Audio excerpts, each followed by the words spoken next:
Okay, it's about time to address the green and gold elephant in the room. I'm sorry I've been late with this. I've been kind of I've had my hands tied writing stuff on vocal, but that's honestly part of the reason. I really needed to take time to process last weekend, and it, it, it it took a lot of thought because, well, I'll just explain. I'd said many times on social media that this was our best chance. It also might have been our last. The reason why I and other Packer fans were just like crestfallen over this is because of what I just said, that latter reason. This may have been our last chance. And even worse, the defense, we can't blame the defense because they were letter perfect. They were they were letter perfect. They did everything. They did more than what we simply asked them. They kept us in the game. You know who didn't show up? Special teams, definitely. Special teams is so messed up, it's ridiculous.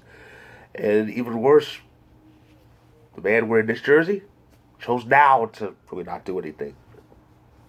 Here's how bad it was. I played those free Yahoo Daily Fantasy games this past weekend, and I took Rogers. You know how many fantasy points he got me? 9. That's it, 9. And even when I played the playoff challenge, and I had him doubled because I actually put him on the wild card roster, knowing he'd advance. Um, Even doubled, that's 18. That's not good. An average quarterback's fantasy total is about at least 25. Rodgers wasn't anywhere close to it. Rodgers had the second lowest fantasy point total of all 8 starters for the Divisional Playoff weekend. The only one who was lower, ironically, Jimmy Garoppolo. Didn't even have 5 fantasy points, but he's going to be playing this weekend. So I as a Packer fan find myself just a bit confused and a bit angry, and that it's kind of like it was kind of like a stage. I thought about 12 steps, but it was like a few steps. Saturday was heartbreak. Sunday I kind of laughed it off because I retweeted a lot of things that Packer fans said about our special teams, and since around Monday, I've been kind of upset, and I've been upset at the man wearing this jersey. All we as Packer fans asked was for the defense to do enough things to help him because he can't do it all by himself. He's had to too many times. Not only did the defense do enough, they did everything. Literally everything. The defense did literally everything. And our GOAT, the GOAT, he couldn't capitalize. He had one good drive, and after that, it was one great pass to Jones. What we saw was questionable play calling, questionable passes. He targeted Adams and Adams only because I hardly heard any of the other receivers' names. I hardly heard Lazard's name. I almost I almost didn't hear Cobb's name completely. The ironic thing was Rodgers went up to the top and said, "Get Cobb back for me." And he was a literal non-entity in that game.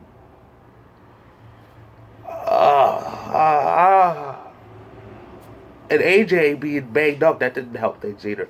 But that's just one small thing. The big thing was the special teams sucked. And even on the San Francisco's game-winning field goal, we had 10 men lined up.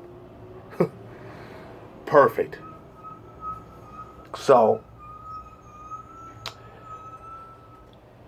so the $1 million question is he coming back to the Packers?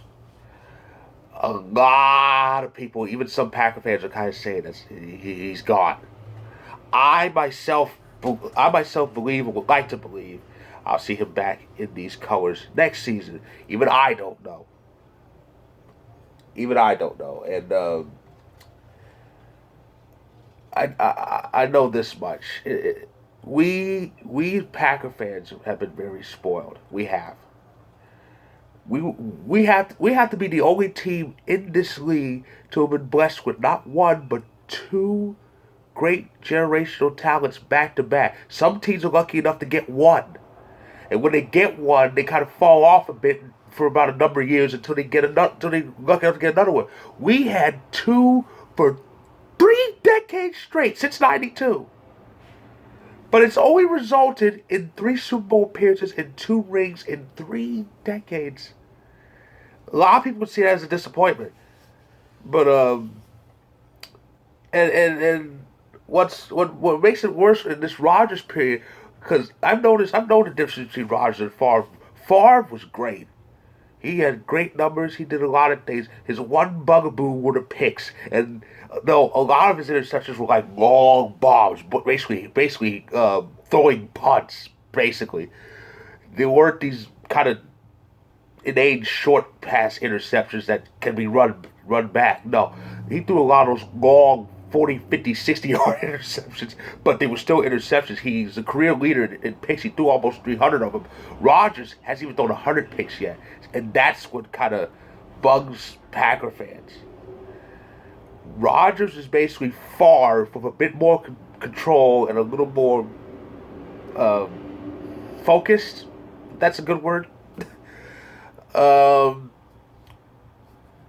the thing is, they had like this. Favre's bugaboos were the Niners and the Cowboys. Back then, the '90s, the Packers were championship good, but other teams had to be out of the way. Especially Dallas, and Brett could go through Texas Stadium. That was his problem. Mm-hmm. Rodgers didn't really have any disadvantages as far as NFC rivals, because as to borrow from WWE, he didn't set the bar, he was the bar. Yes, I had to go there. But he was the measuring stick, and things just didn't work out for him. Even worse, the cruel irony is, as a number 6 seed, he won the Super Bowl. As a number 1 seed, he's only won one playoff game. That's the crazy thing. So, but again, this is the only time that he could be partially blamed for this. All those other playoff losses, bad defense, bad coaching, bad everything else, but he was the only one that held it together. This past weekend, no. Rodgers has to take some of the blame. I said this on Twitter, blame everybody but that defense, which is ironic, because the defense for years have been the one thing keeping us from another ring. But no, defense was letter perfect. So that's the lingering question: is Rodgers coming back? People already have in Denver already, because our offensive coordinator Nathaniel Hackett, he took the Denver head coaching job, and people were saying Rodgers may head there. One tweet said Rodgers and Adams might head there, but that's a whole other story. But regarding the rest of the divisional playoff, I actually thought my sentiment was, I will feel a bit better about this if Brady gets beat, and that's what happened. That's what happened. The Rams pulled it off, though I shouldn't say they pulled it off. I should say they survived. They almost blew that lead. They were up 27-3 and ended up trying to go, oh God, not again. And to be honest, they didn't completely choke, but this was worse than Atlanta. It was. Because, yes, Atlanta blew the lead, but they didn't trip over themselves as badly as the Rams did. 4 lost fumbles like that? Are you kidding? It was Murphy's Law. Whatever could go wrong did, but Cooper Kupp saved them. So Brady's got home, and yeah, Brady actually got called for unsportsmanlike conduct penalty. And we were all shocked because they actually called something on him. Brady acts like an asshole to refs. Has been acting like an asshole to refs for years. It's the NFL equivalent of an abusive marriage. He berates refs, and they took it for years and years and years, and then finally they said, you know what, we're not taking this anymore. You need to keep your mouth shut, and we're flagging you. They should have done that years ago. But yeah, so Brady's gone. Rodgers is gone.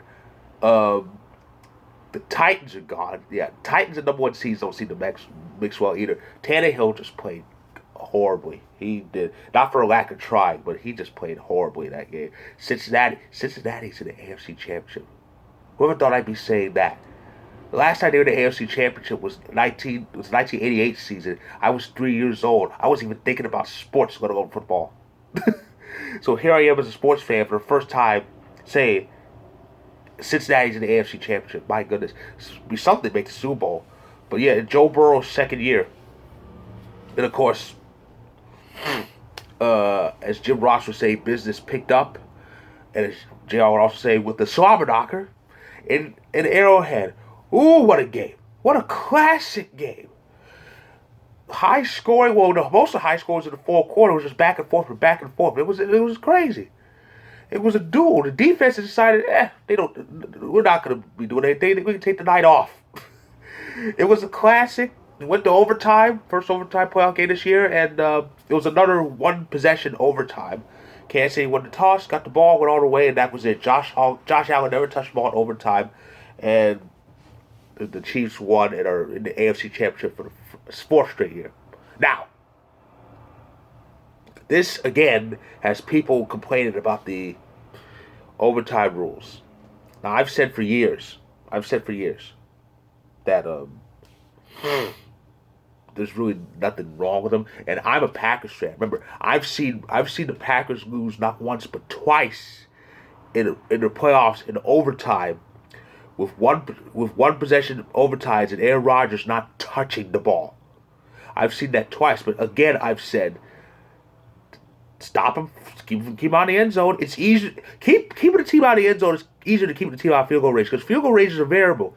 Like I said, if you have a Justin Tucker type kicker, field goal range could be the opposing 40. If you don't, it could be the opposing 30 or something. But the end zone, you know where it is. That's the constant. But though I do find myself open to suggestions regarding playoff overtime. I mean, don't get me wrong. I still think the rule was made to make it easier on the defense, but I do find myself open to changing it.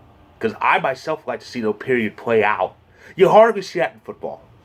I would like to see it play out. The popular suggestion is college rules, but I don't think the NFL would really go for that.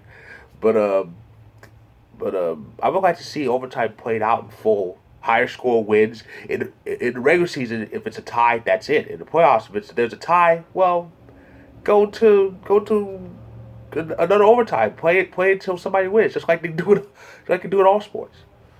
But yeah, it's crazy. So that's my recap of Divisional Playoff. The AFC, the champions are all set. In the AFC, it's Cincinnati and KC, and it's Rams Niners in the NFC. First meeting in forever.